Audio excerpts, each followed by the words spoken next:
Hello students, তোমাদের সবাইকে আমাদের চ্যানেলে ওয়েলকাম জানাই।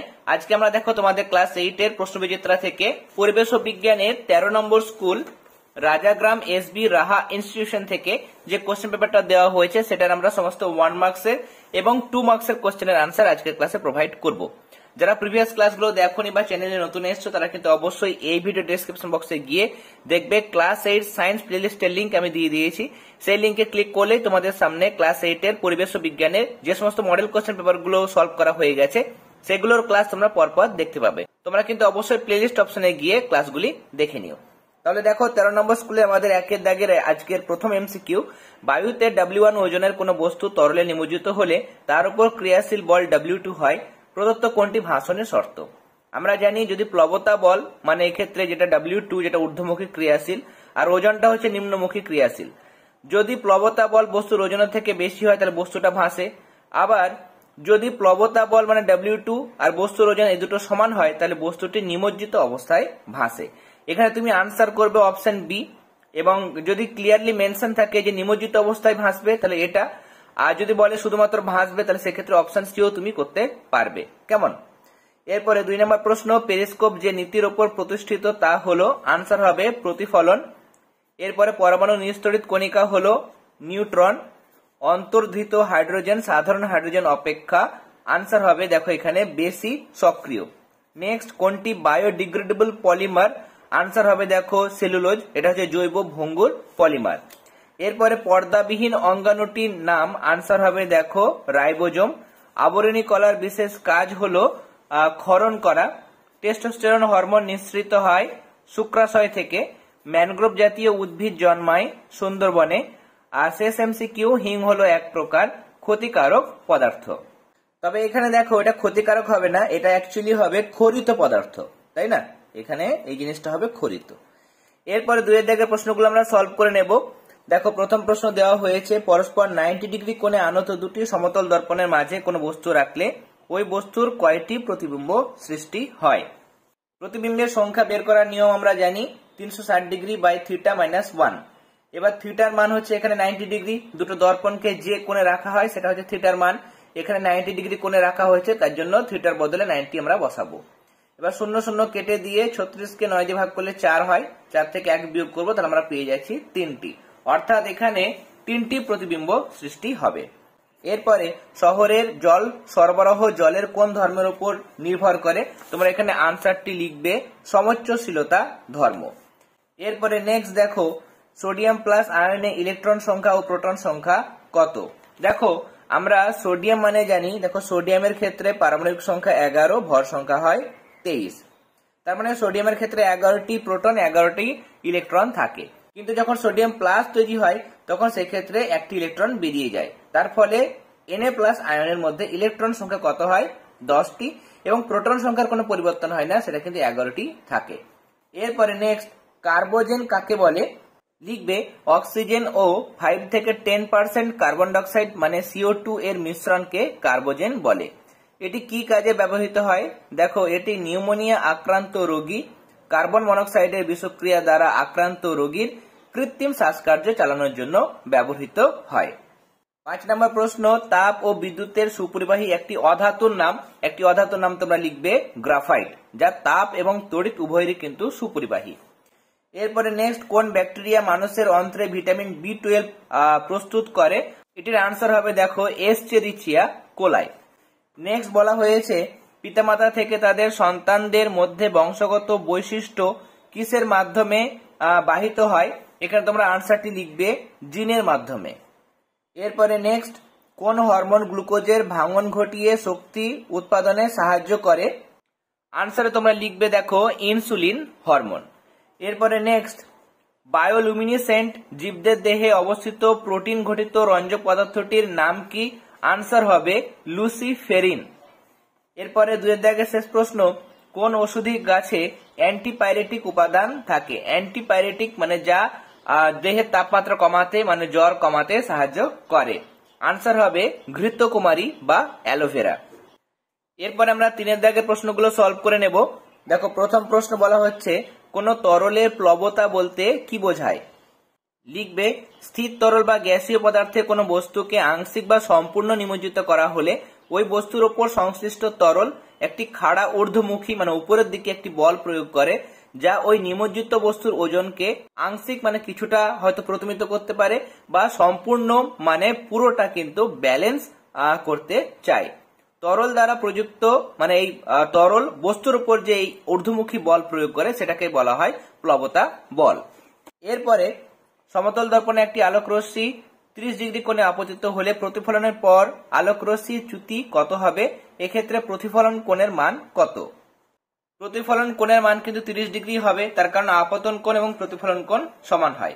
চ্যুতি কত হবে? দেখো চ্যুতি বের করার যেটা সূত্র সেটা হচ্ছে 180 ডিগ্রি মাইনাস 2i। 2i মানে দেখো এখানে আপতন কোণ, তাহলে 30 ডিগ্রি প্লাস আবার 30 ডিগ্রি বসাবো, তাহলে 30 আর 30 যোগ করে হয়ে যাচ্ছে 60। 180 থেকে 60 ডিগ্রি মাইনাস করবো, তাহলে আমরা পেয়ে যাচ্ছি 120 ডিগ্রি, অর্থাৎ চ্যুতি কোণের মান হবে 120 ডিগ্রি। নেক্সট দেখো এই যে পরমাণুটা দেওয়া হয়েছে সেটার ভর সংখ্যা ও পারমাণবিক সংখ্যা কত? উপরে যে সংখ্যাটা লেখা থাকে সেটা হচ্ছে ভর সংখ্যা, তাহলে ভর সংখ্যা তোমরা লিখবে এই পরমাণুটির ভর সংখ্যা হলো 235 এবং পারমাণবিক সংখ্যা হলো নিচেরটা অর্থাৎ 92।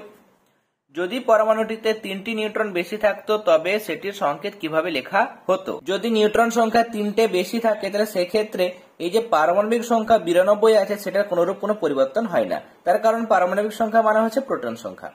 কিন্তু ভর সংখ্যা বেড়ে যাবে, 235 ছিল সেখান থেকে আরো 3টে নিউট্রন বেশি থাকতো মানে 3টে যোগ হবে, তারপরে এই মৌলটা কি হয়ে যাবে দেখো x উপরে হয়ে যাবে 238 আর নিচে 92। এরপরে 4 নম্বর প্রশ্ন, জৈব গ্যাস কাকে বলে? এর মূল উপাদান কি? গার্হস্থ্য জৈব আবর্জনা যেমন তরকারি বা ফলমূলের খোসা, খাদ্যের অবশেষ, শিল্পজাত জৈব আবর্জনা যেমন বিভিন্ন খাদ্য প্রক্রিয়াকরণ, কারখানার বর্জ্য হতে পারে, নিকাশি জল হতে পারে, কৃষিজাত জৈব আবর্জনা যেমন দেখো বিভিন্ন উদ্ভিদের আগাছা, আবার গবাদি পশুর মল প্রভৃতিকে বায়ুর অনুপস্থিতিতে বৃহদাকার মানে একটা বিশাল বড় একটা প্রকোষ্ঠে বা মাটির নিচে বড় গর্ত করে জীর্ণকরণ মানে টুকরো টুকরো করে ভেঙে ফেলে যে গ্যাস উৎপন্ন হয় তাকে বলা হয় বায়োগ্যাস বা জৈব গ্যাস। এর সাথে প্রশ্ন ছিল যে এই গ্যাসের মধ্যে মূল উপাদান কি? আনসার হবে দেখো মিথেন। কেমন? CH4। মিথেন হচ্ছে এই গ্যাসের প্রধান উপাদান। এরপরে অক্সিঅ্যাসিটিলিন শিখা কি কাজে ব্যবহৃত হয় আর কোন উষ্ণতায় অক্সিজেন গ্যাস তরলে পরিণত হয়? কোন উষ্ণতায়? আনসার হবে দেখো -183 ডিগ্রি সেলসিয়াস। এই উষ্ণতায় অক্সিজেন গ্যাসকে তরলে পরিণত করা যায়। ওয়েল্ডিং বা ধাতু ঝালাইয়ের কাজে অক্সিঅ্যাসিটিলিন শিখা যার উষ্ণতা হচ্ছে দেখো প্রায় 3200 ডিগ্রি সেলসিয়াস, এই অক্সিঅ্যাসিটিলিন শিখা ব্যবহৃত হয়।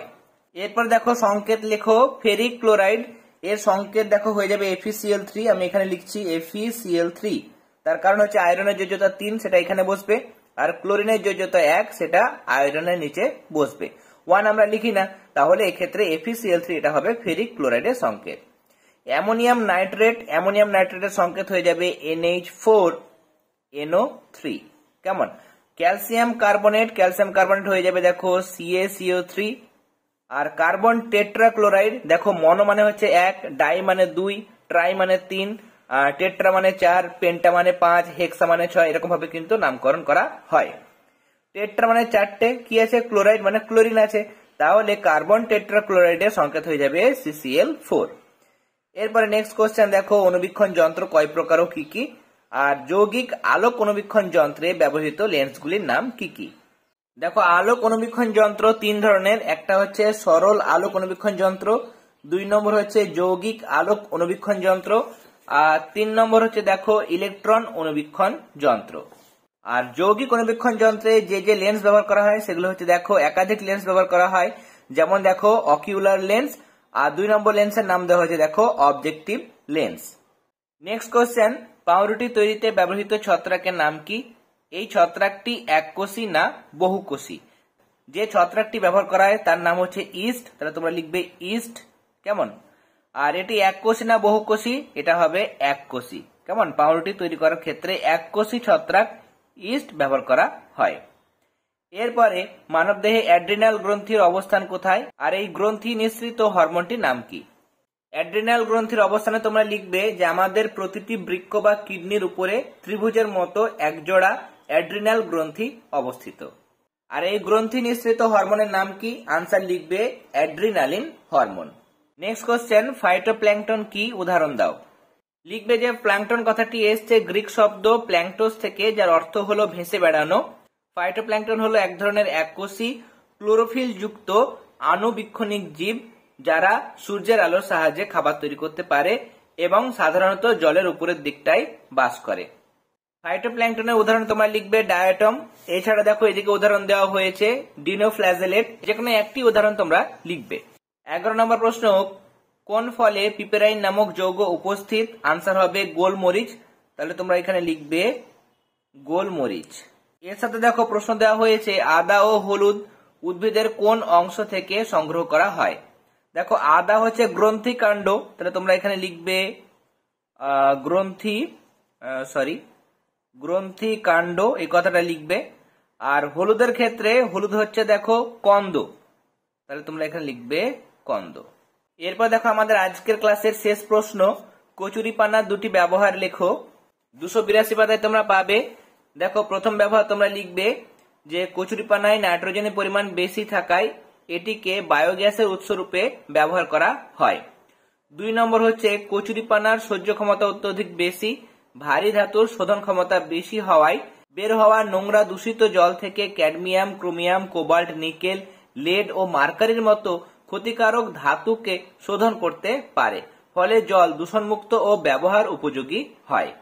এখানে আরো অনেক ব্যবহার দেওয়া হয়েছে, তোমরা যে কোনো দুটি ব্যবহার লিখবে। তাহলে আজকে দেখো আমরা প্রশ্ন বিচিত্রা থেকে 13 নম্বর স্কুলের সমস্ত 1 মার্কসের এবং 2 মার্কসের কোশ্চেন আনসার প্রোভাইড করলাম। এরপরে নেক্সট ক্লাসে এই 13 নম্বর স্কুলের সমস্ত 4 দাগের প্রশ্ন, অর্থাৎ যাদের দেখো প্রশ্নমান হচ্ছে 3 মার্কস, সেই সমস্ত কোশ্চেন আনসার গুলো নেক্সট ক্লাসে আমরা প্রোভাইড করব। আজকের ক্লাস ভালো লেগে থাকলে অবশ্যই ক্লাসটিতে লাইক দেবে। যারা এখনো পর্যন্ত চ্যানেলটি সাবস্ক্রাইব করেনি তারা অবশ্যই সাবস্ক্রাইব করে নিও এবং পাশে থাকা বেল আইকন প্রেস করে অল নোটিফিকেশন সিলেক্ট করে রাখবে। তাহলে আগামী দিনে যখনই তোমাদের ক্লাস 8 এর যে কোনো সাবজেক্টের ক্লাস প্রোভাইড করব, এগুলো নোটিফিকেশন তোমরা সাথে সাথে পেয়ে যাবে এবং কোনো ক্লাসই তোমাদের মিস হবে না। তাহলে আজকের ক্লাস এতটাই, তোমরা সবাই ভালো থেকো। All the very best.